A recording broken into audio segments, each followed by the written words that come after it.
আসসালামু আলাইকুম আপুরা ভাইয়ারা, আপনারা সকলে কেমন আছেন? আলহামদুলিল্লাহ, আল্লাহর অশেষ রহমতে আমি ভালো আছি এবং আপনাদের সুস্থতা কামনা করছি। আপনারা যেখান থেকে আমার ভিডিওটি দেখছেন, আপনাদের সকলের প্রতি আমার আন্তরিক ভালোবাসা এবং অভিনন্দন।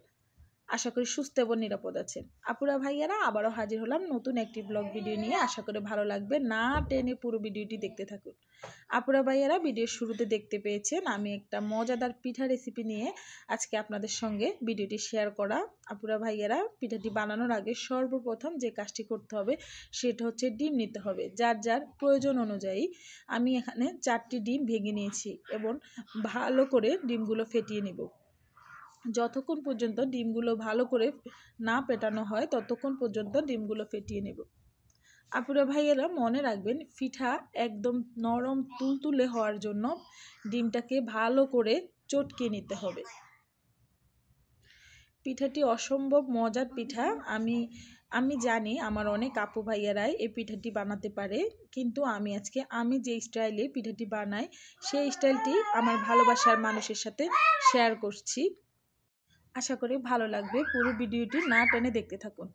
আপুরা ভাইয়ারা, আমার ডিমটা ভালো করে চটকানো হয়ে গেছে। এখন আমি এখানে সুজি অ্যাড করব। এর জন্য আমি সুজি নিয়ে নিচ্ছি। আমি কিন্তু একবারে অনেকগুলো সুজি ঢালবো না, যেহেতু আমি অল্প অল্প করে সুজি অ্যাড করব। মনে রাখবেন, বেশি সুজি যদি ডিমের চাইতে সুজির পরিমাণ বেশি হয়, এতে পিঠাটি নরম তুলতুল হবে না, পিঠাটির ভিতরে শক্ত থেকে যাবে। এর জন্য আমি একবারে সুজি না ঢেলে বারবার অল্প অল্প করে সুজি অ্যাড করছি। দেখেন আপুরা ভাইয়ারা, আমার পিঠার ডোটা দেখলে আপনারা বুঝতে পারবেন কেমন হয়েছে। এরপর আমি আরও কিছু সুজি অ্যাড করব। আপুরা ভাইয়ারা, মনে রাখবেন, আমি যখন পিঠা ডোটা তৈরি করব এরপর আমি আধা ঘন্টা রেস্টে রাখবো।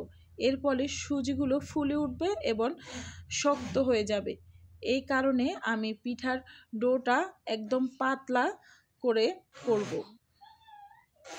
দেখতে পেয়েছেন আপুরা ভাইয়ারা আমার পিঠার ডোটি কেমন হয়েছে। ঠিক এইভাবে আমি আধা ঘন্টা রেস্টে রেখে দেব। এরপর আধা ঘন্টা পরে অবশ্যই দেখতে পাবেন পিঠার ডোটি কেমন হয়েছে।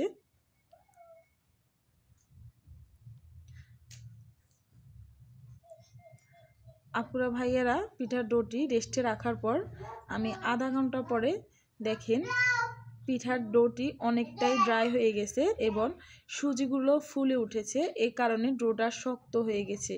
এর জন্য আমাকে এখানে কিছু গরম পানি অ্যাড করতে হবে। আমি একটু গরম পানি অ্যাড করে নিয়েছি। কেউ চাইলে গরম দুধও অ্যাড করতে পারেন। আমি কিন্তু এখানে গরম পানি অ্যাড করছি। আমি যদি ওই শক্ত ডোটা দিয়ে পিঠা তৈরি করতাম, আমার পিঠা শক্ত হতো এবং নরম তুলতুলে হতো না। আমি এখন পিঠাটির জন্য দুধ আর এখানে এলাচ, দারচিনি, তেজপাতা নিয়েছি এবং পরিমাণ মতো চিনি দিয়ে দিয়েছি। আমি এখন পিঠাগুলো বেজে নিব। আপুরা ভাইয়ারা, এই কড়াইটা হচ্ছে একদম প্লেন, এই কারণে পিঠা দেওয়ার সাথে সাথে এটা চিতই পিঠার মতো পিঠাগুলো কেমন যেন হয়ে যায়। এটা কড়াইটা যদি এরকম প্লেন না থাকতো, পিঠাগুলো গোল গোল অনেক সুন্দর হতো।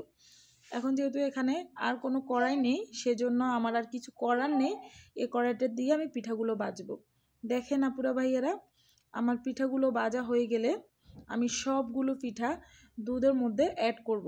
এরপর ফাইনাল লুকটা অবশ্যই আপনারা দেখতে পাবেন। আপুরা ভাইয়ারা, দেখেন আমি যে দুধটি তৈরি করছি ওই দুধটি আমি ভালো করে আগুনে একদম ফুটিয়ে নিয়েছি। দুধে বলক আসার পর আমি পিঠাগুলো অ্যাড করছি। এরপর আমার পিঠাগুলো অ্যাড করার পরও আমি কয়েক মিনিট একদম হাই হিটে ভালো করে বলক নিয়ে নিয়েছি। এখন দেখেন আপুরা ভাইয়ারা, আমার পিঠার ফাইনাল লুক। পিঠাগুলো কেমন ইয়ামি হয়েছে। পিঠাগুলো অনেক সুন্দর এবং লোভনীয় লাগছে এবং পিঠাগুলো নরম তুলতুলো হয়েছে। আপুরা ভাইয়ারা, দেখেন এত মজাদার পিঠা আপনারা বাসায় ট্রাই করতে পারবেন। মনে রাখবেন আপুরা ভাইয়ারা, আমি কিন্তু দুধের সঙ্গে চিনি দিয়ে দিয়েছি। এতে করে আমার আমি কিন্তু যখন ডো করছি তখন একটু চিনি দিই নাই, শুধুমাত্র লবণ দিয়েছি। আর আমি চিনিটা দুধের সঙ্গে অ্যাড করছি, এর কারণে আমি যখন পিঠাটি দুধের মধ্যে ঢেলে দিয়েছি তখন পিঠা নরম হওয়ার কারণে দুধ থেকে যে চিনি সেটা পিঠার ভিতরে ঢুকে গেছে। এতে করে পিঠাটি অসম্ভব মজার হয়েছে। আপুরা ভাইয়ারা, আপনারা চাইলে বাসায় এভাবে ট্রাই করতে পারেন। অনেক অনেক মজাদার একটি পিঠা। সবাই ভালো থাকবেন, সুস্থ থাকবেন। আল্লাহ হাফেজ।